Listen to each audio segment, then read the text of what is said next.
kind of ice cream you choose to consume. Now, I don't know if some of you may debate about whether one brand is morally superior than another, but at the end of the day, there's something very different about choosing between vanilla and chocolate and choosing who you will be, or choosing who we are by how we act.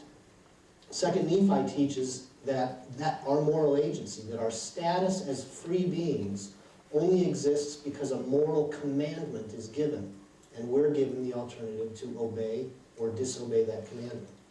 In this understanding of freedom, freedom is not a detached autonomy that leads to the howling existentialism that Professor Lawler diagnoses, but it's a freedom that is always situated within a moral framework of meanings and commandments and laws.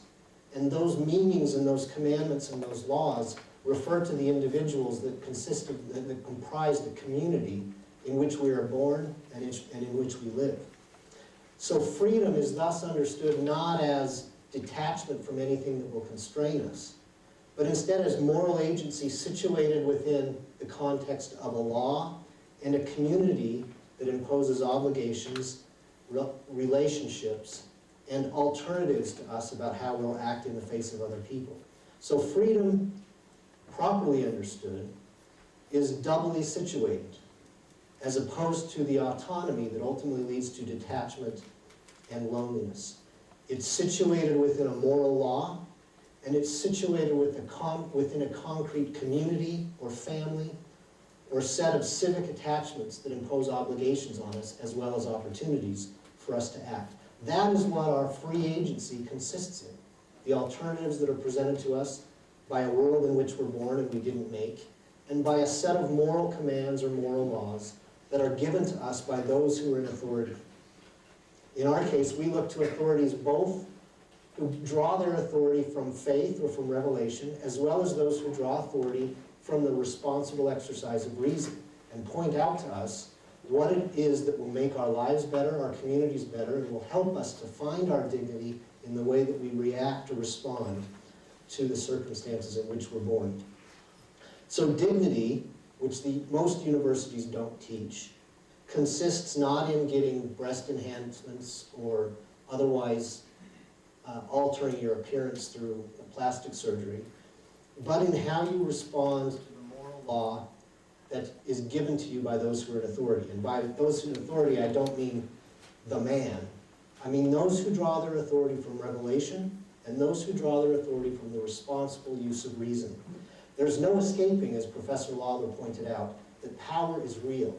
It is a mistake to ignore that power is real, and it is also a mistake to think that all exercise of power is pernicious. Power is real, and it can be abused, or it can be used responsibly. And our dignity consists in understanding the appropriate use of power, not our own power only, but the power of those with whom we live, according to what is revealed to us by reason or by revelation and faith, to give us responsible freedom situated within the context of a moral law. These are contributions that we as LDS people grow up in and can make to others who find themselves deafened by the howling existentialism just beneath the surface of all their autonomy and all their productivity that leaves them ultimately lonely.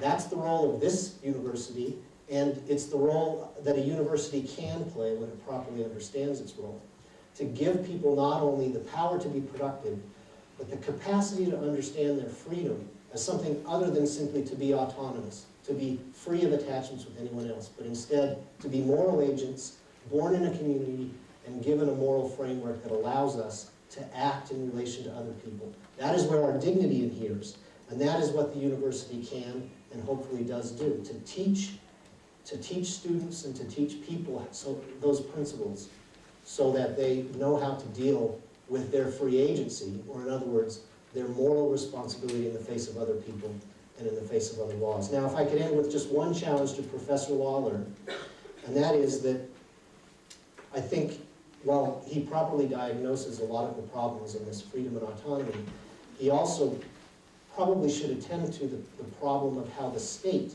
can intrude into this problem. The state grows in its proportion of our economy, and the economy grows in the proportion of our life that it occupies.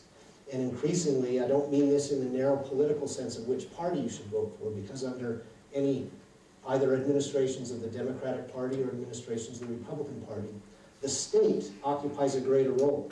And it does that by making a bargain with individuals in which it speaks to them only in terms of autonomy or only in terms of productivity, and less in terms of the kind of moral agency. And one of the ways that we need to be able to act is to understand how all of the institutions that command our respect or that ask for our allegiance, how they teach us and what bargains they propose to us with our autonomy and with our productivity. If they ignore the dignity that consists in our relationship to other people and our response to the moral law, they will also contribute to the same kind of howling existentialism that Professor Lawler points out. Thank you, Brad.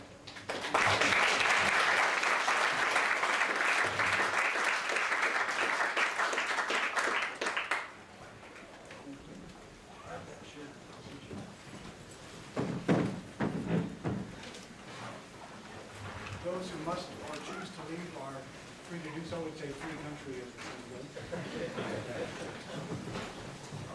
a matter of definition. But the funnest part is yet to come, because we're going to open to discussion. I'll ask Professor Lawler if he wants briefly to reply. We'll hold it past the hour. And then I will prioritize any student questions or comments, including questions to the effect that you didn't understand and you want more explanation. Those will be most welcome. So go ahead, Peter, and start out your response. Well, that was a great application of what I said to the BYU situation, about which I don't know that much, to the particular challenge of the state. It really is true wherever government goes now, the national government goes, principle has to follow. So wherever the national government goes, things have to be reconstructed according to the model of the free individual. So we were talking about at lunch whether the national government, whether people of faith should really like prayers at football games, because the prayer won't really be friendly to your particular faith. Your faith may prefer that your school lose or not. But in general, my answer to that would be to the members of the faith who are offended, suck it up, let it go, because it's never good news when the national government, especially through courts, comes to your town. The cost will be far greater than the benefits. But the truth of the matter is, this does